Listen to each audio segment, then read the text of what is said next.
Boker Tov. The Yomi is Kesubos Nun Zayin. We're going to start on the bottom of Nun Vav on the base on the last line. It says the Gemara, Achte de Rami Bar Chama, the sister of Rami Bar Chama, Havas Nasibo Rav Abia. She was married to Rav Abia, and then this happened, and this actually is something that, as I've a couple of times I've seen this happen as well. Irkos Kesubos, she lost her Kesuba. So also Kamed Rav Yosef. So this couple, the sister of Rami Bar Chama was married to Rav Abia. They came before Rav Yosef. They didn't know what to do. So Rav Yosef said to them, Amar lahu, Hachi Amar Rav Yehuda Amar Shmuel, Zu Divrei Rabbi Meir. He says, this is the position of Rabbi Meir. Well, what's the position of Rabbi Meir? So we've been discussing in our Mishnah that if there's a dispute, that if the husband offers her a ksuba and she says she waives half of it, she writes back kabalti, I received a portion of it, then Rabbi Yehuda says it's okay. Rabbi Yossi says she can even waive it orally, and Rabbi Meir says zu be'ilas nus, this is lewd behavior because it's like she's living without a full ksuba. So he says this idea that you would have to leave the marriage until you get a new ksuba, that's the position of Rabbi Meir. Rabbi Meir says even if we're living in a place where you don't actually need a written ksuba because it's a Tanai ksuba that you're going, it's a stipulation of the court, Tanai Bezin, that you're going to get a ksuba, nevertheless, we're going to say that this is insufficient, that Rabbi Meir is the only one who says that this is a problem. But that Rabbi Meir says you need to replace the ksuba because she's going to be, even in those circumstances, she's going to be concerned that maybe her husband is going to come and litigate. But the Chachamim are of the position,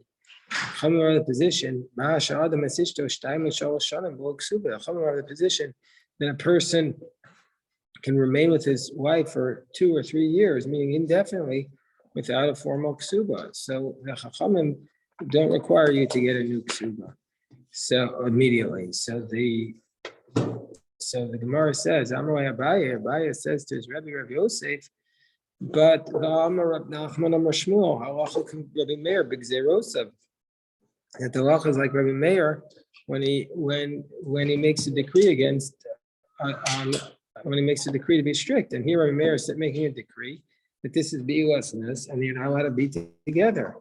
So Abai reminds Rav Yosef that that's the halacha. So he says, he says, well, if that's the halacha, go and write it for her again. I'll write her a ksuba so she has one. We're on the top of Nun Zayin Amud Aleph, around 6 lines from the top. So now we have a case.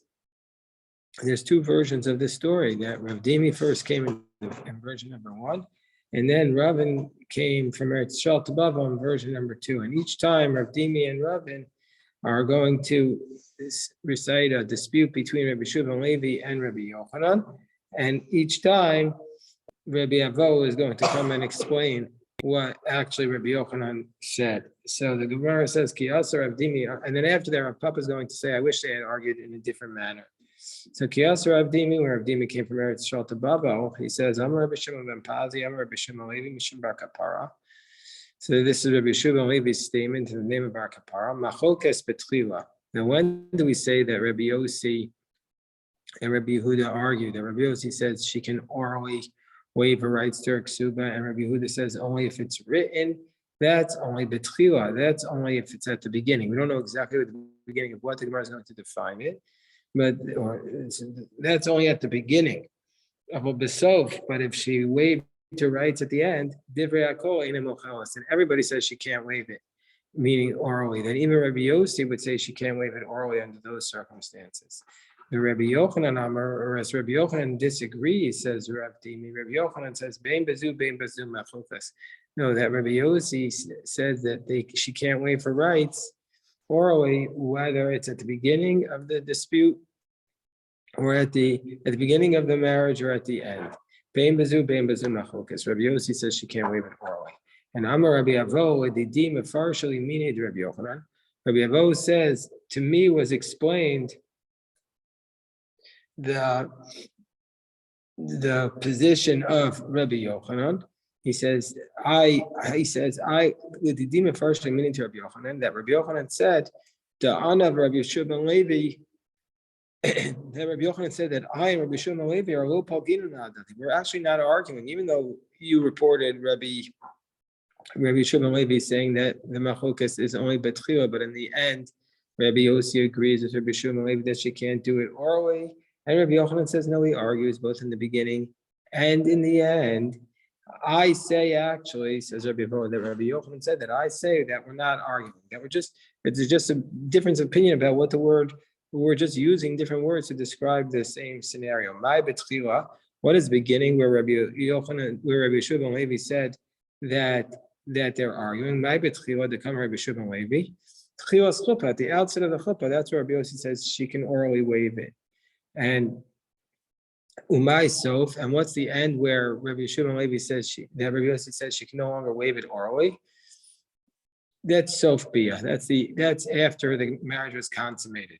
Ana, and when I said Bein Bazu Machokes, and when I said that they're arguing in both cases, that they argue both at the beginning and at the end, Bein Bazu Machokes, when I say that they argue, then when Rabbi Yochanan says that Rabbi Yossi argues not also at the end, I wasn't talking about after the consummation, but what I was talking about,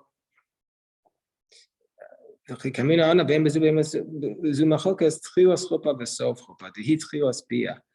saying that he's arguing at the outset of the bia, which is there, but after the consummation of the bia, after the consummation of the marriage, I say that Rabbi Yossi agrees that she can no longer waive it orally anymore, because then it's like totally in her possession. So that's case A of the dispute of what Rabban brought, the dispute between Rabbi Yeshua ben Levi and Rabbi Yochanan, and then Rabbi Yehuda says they're actually not even arguing. Rabbi Yeshua ben Levi and Rabbi Yochanan are not arguing. Comes along Ravin, when Ravin came from Eretz Yisrael to Babel, he said, Amar Rabbi Shimon Pazi, Amar Rabbi Shimon Levi, Mishum Bar Kapara, Machokas Besof, that where are they arguing? Only in the end.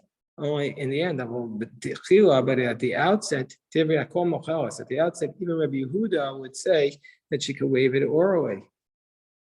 The outset, Rabbi Yochanan says, Bein Bazu Machokas. Rabbi Yochanan says, no, they argue both at the beginning and at the end, that Rabbi Yehuda says she can never waive it orally, and Rabbi Yeshua and Rabbi Yossi says she can always waive it orally.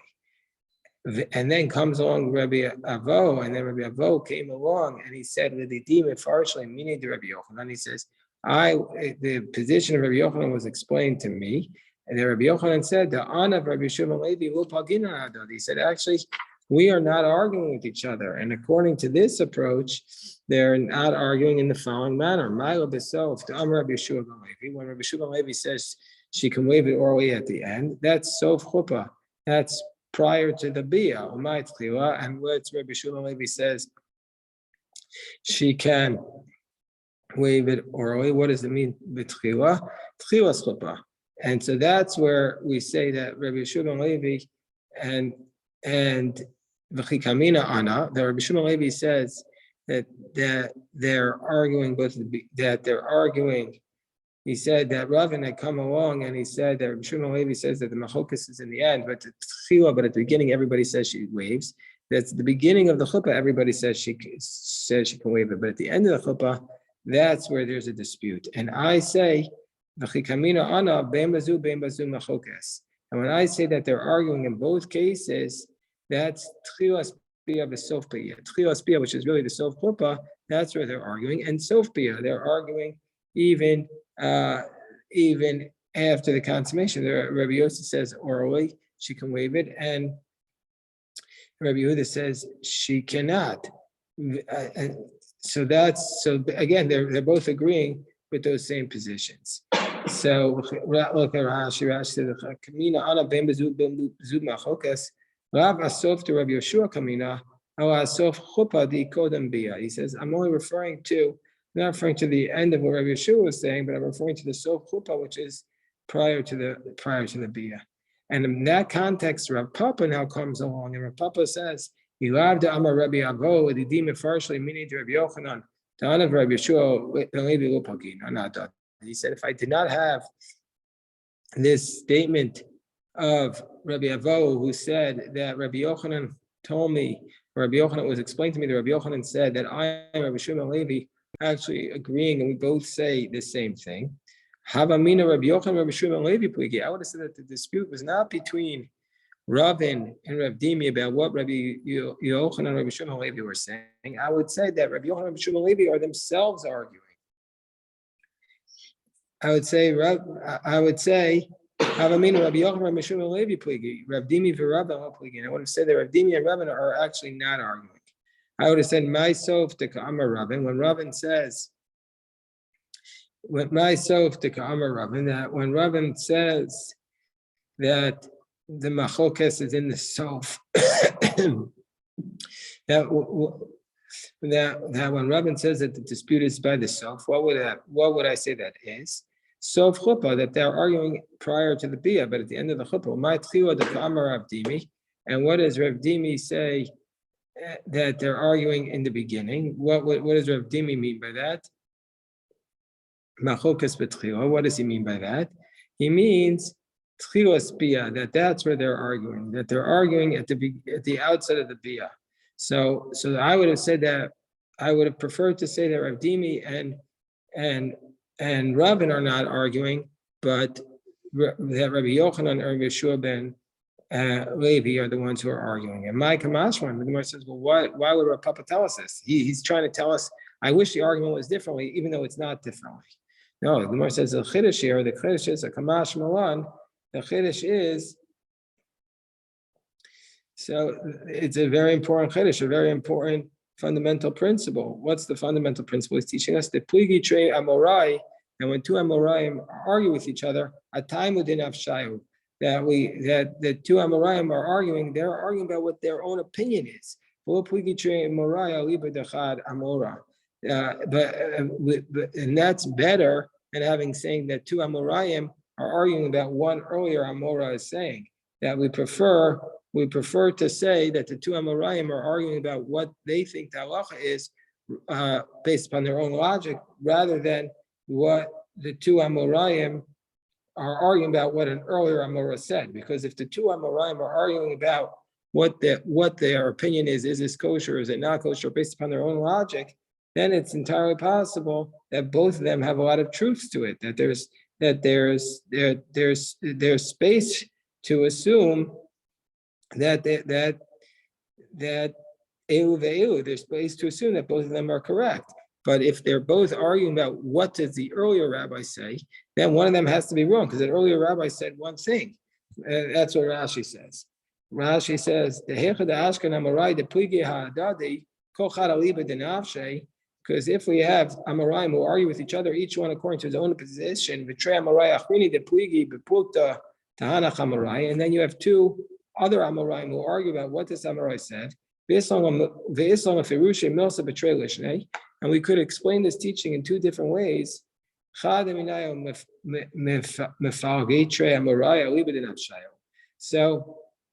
one of them has two Amoraim arguing, each one according to itself.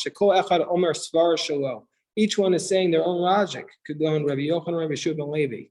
Like they're all saying they're each saying their own logic. And the other two Amoraim, Aliba dechad will mifgli ela amri chada milsa.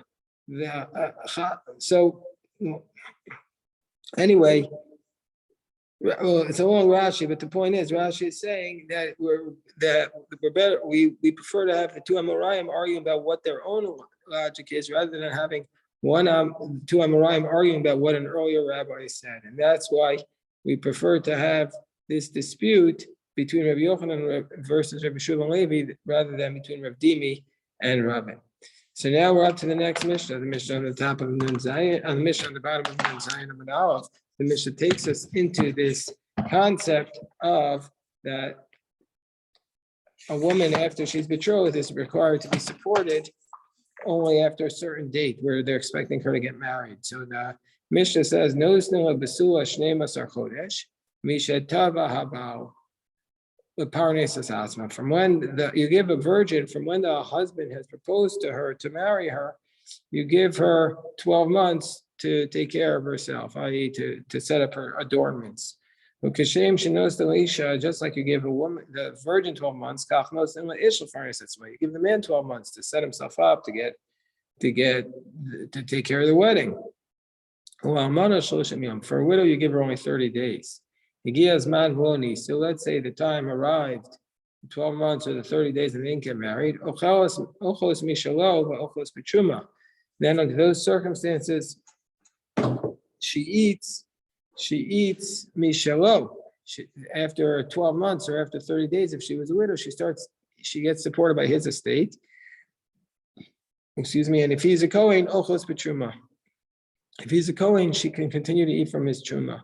Whereas Rabbi Tarfon says, no snila, I call it truma. Rabbi Tarfon says that you can give her under these circumstances, the husband can give her everything from truma.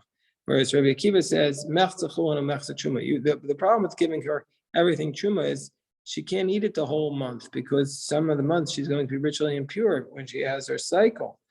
And so therefore she is going to have to sell it, and the truma is worth less than the regular food because it's a limited market. It can only be eaten by a Kohen. Rabbi Tarfon says, doesn't matter, you can give her everything as truma. Rabbi Akiva says, give her half chul and half truma, and hayavam, that means if her husband died, her initial husband, and then she falls to Ibum to her brother-in-law, Eino machil betruma, then the yavam is not able to feed her the truma before he completely marries her. The Gemara is going to explain why. This is while she's still what we call the shemeres yavam. So then he can't feed her the truma. Asta shisha chadash mefnei abal, shisha chadash mefnei yavam.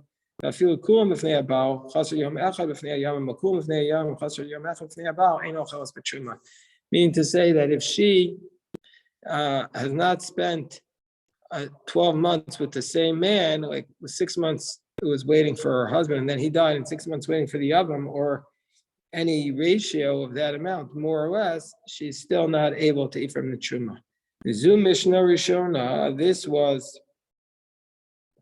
the first. This was the first teaching, Zu Mishnah Rishona, but based in Sha'acharei and Amru. But the latter court said, Eina Isha Alchalas B'Truma Achitikanas L'Chuppah. The latter teaching said that a woman could actually not eat from the truma until she enters into the chuppah, until she's fully married. So Gemara says, what's the source for this idea that a woman gets 12 months, and after the 12 months, the husband has to start supporting her? It says from when the proposal came to take Rivka to marry Yitzchak, Vayomer Achia ve'ima, her brother and her mother said, Teishev anara itanu yamim asar. Let this maiden stay with us for yamim. Usually we would think it's days, or asor, or 10. So the Gemara says, well, my yamim, what does yamim mean? If you want to think it means 2 days, it doesn't make sense, because Mishnah Yinish, is that how a person speaks? Stay with me for 2 days, and if you won't stay for the 2 days, then if he says no, sorry, will you stay with me for 10 days? That doesn't make sense. You don't say, okay, you stay with me for 2 days. The guy says no, you said, okay, stay another 10 days. That doesn't make sense. What does yamim mean? It means shana, it means a year. Yamim means a year. As it says that if you have a city, a house in a city, that, excuse me, that you have 1 year to redeem this house. If a person will sell his house in a walled city, then he'll be able to redeem it for 1 year. So Gemara says, Ve'ima chodesh, maybe it means a month. We have another verse which states, Ad chodesh yamim, until a month. It says that Hashem was punishing the Jewish people. Ad chodesh yamim. This was with respect to the quail that they requested, and so therefore we see yamim is a month. Amri. So the Gemara responds, no, done in yamim stam yamim. Done in yamim stam. We compare yamim when it appears by itself to yamim that appears by itself. We don't compare yamim when it appears with the word chodesh. So therefore, Yevim means a year. In biblical Hebrew, the word Yevim means a year. Amar Rabbi Zera Tana. So we learned, says Rabbi Zera, we learned in the Brisa, Kitana bein he ubein avia yecholon la'akev. A minor girl, whether she herself or whether her father, they are allowed to be ma'akev. They're allowed to say, I don't want to get married until I become an adult.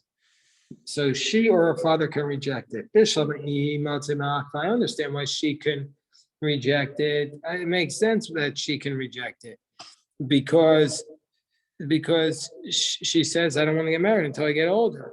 Fine, that makes sense. But her father, if she wants to get married, why is her father going to be objecting? She doesn't understand the context. She doesn't realize she's going to get upset after a few days. She's going to rebel, and then she's going to fall upon me. She'll be my burden. And so therefore, I don't want to be involved with this. I don't want her to get married. So he's allowed to object. We don't set a date. We don't set a date for the minor girl to get married when she's a minor girl. But we're allowed to set a date for the minor girl to get married after she's an adult.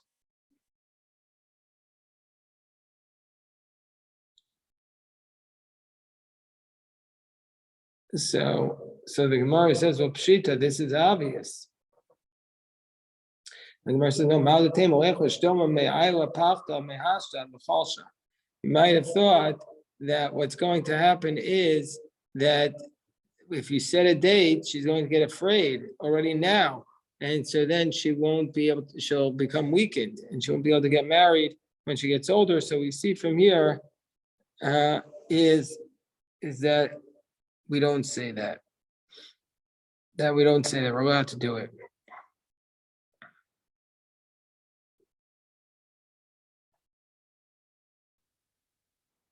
So the Gemara says, Amar Rav Huna, Bagra Yom Echad V'Niskacha. So Rav Huna says, let's say she became an adult for one day and then she became betrothed. Once she becomes an adult and then she becomes betrothed, we give the husband 30 days and then he has to start supporting her. Like a widow. Meisvei, so the Gemara raises a contradiction to this. Bagra Harei Ketua. The Brisa says that once she becomes an adult, it is like she was tevua. It's like she was like a betrothed woman whose husband had proposed to her, and therefore, and so therefore he needs, like an arusa would have a year. So bagur yamachav and that's why shoshim yoms. But this contradiction says bagur arei kitfua. Doesn't it mean malav kitfua the besua where she gets? It doesn't mean it's like the tfua of a besua where she gets a year. And Gemara says no, kitfua da almana. No, it's like the tfua of an almana when the widow gets proposed to. He has 30 days, and then he has to start supporting her. Gemara raised the question to try and prove against Rav Huna, because it said Bagar Yom Echad. Rav Huna said she was betrothed after she became an adult, she only gets 30 days. But it says Bulgaris Shashas Ashnei Masar Chodesh. But the Brisa says if you have a Bulgaris, an adult who waited 12 months, Rabbi Eliezer says, well, at that point, since he has to support her, yay fire. Therefore, he's fair. Therefore, at that point, he can also start annulling her vows. So we see from here that a Bulgaris has 12 months, not 30 days. Gemara says, Ema Bulgaris vishashas ashnei masar chodesh. So change it from a Bulgaris, one she has waited 12 months, to say Bulgaris, and also a woman who's waited 12 months that he can annul her vows. Rabbi Eliezer says, oh, well, that a Bulgaris and somebody who waited 12 months, Rabbi Eliezer says that he can start annulling her vows. Tashma Hamaares. So again, we're going to try and disprove Rav Huna, who says that a Bulgaris only gets 30 days. Tashma Hamaares Hasabasula, somebody who betroths a virgin. Bein Shetava Baal V'Hima Keves, whether she's the one who's delaying it. Bein Shetava Hiu Baal Ma'akev, or if the husband is the one delaying it. Those things you give her 12 months from the date of the proposal of Alo Mishas Erisin, but not of the actual date of the betrothal. Ubagra rei kitfua. And the Brisa says that the Bogeris is like somebody who was proposed to. Ketzad, Bagra Yom Echad b'niskacha. Let's say she was betrothed one day and then she became an adult and then she became betrothed. Knows the Shnei Masar Chodesh. We give her 12 months. U'arusa shloshim yom. And then for an arusa, we give 30 days. We'll have to see what that means. But anyway, we see that if she became an adult, she gets 12 months. So Tiyuf to Rav Huna Tiyuf. So this is a direct refutation of Rav Huna, because Rav Huna said that a Bogeris only gets 30 days. So the Gemara says, Ma'ila arusa shloshim yom. What does it mean we give an arusa 30 days? Amar Papa Hachli Kamar means, Papa says it means Bogeris Avru Allah Shnei Masar Chodesh Pebagris. Let's say there's an Bogeris who waited 12 months as an adult. And then she became betrothed. Yom. Then we only give her 30 days from the time of the betrothal, like in Almana. So that's all it's saying. And this is direct refutation of Rav Huna.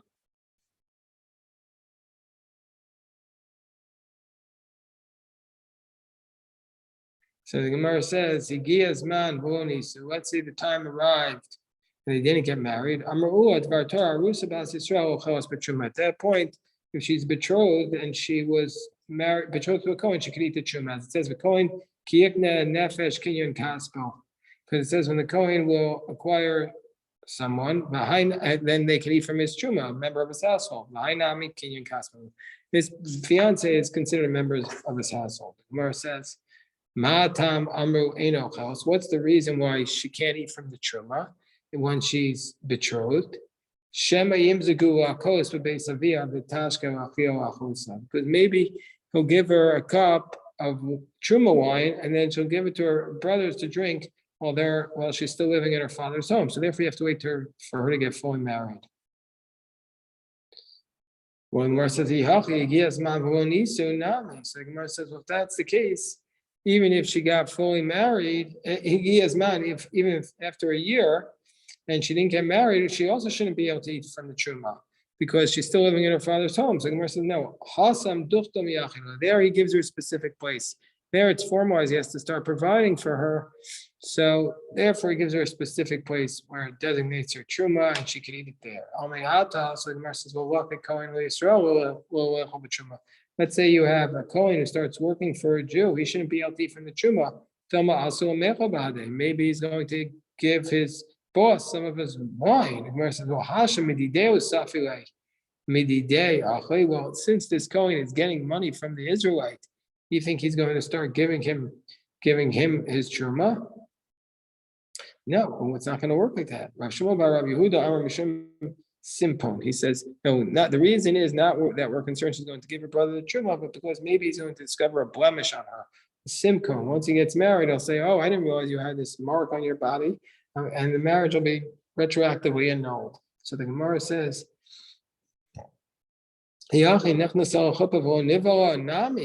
well, let's say she entered into the chuppah, but they didn't get married. There also, we should say she still can't eat the truma on the night of the wedding until it's consummated because of simpons. And the Gemara says, no, hasam mivdak badikla, v'hader ma'ayel. No, in that case,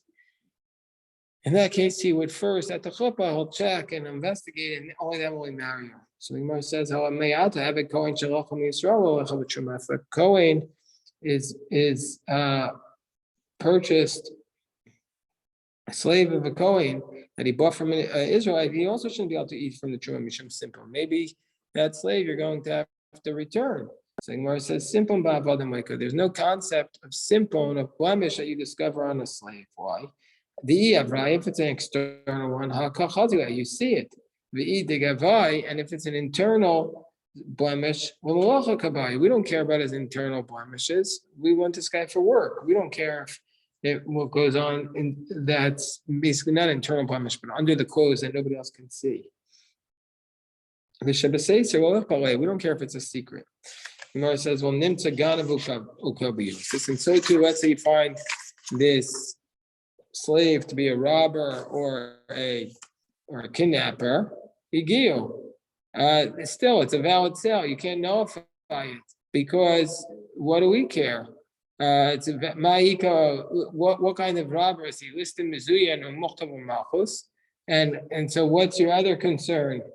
That maybe he's a robber, or he's and so therefore, or he's supposed to be executed.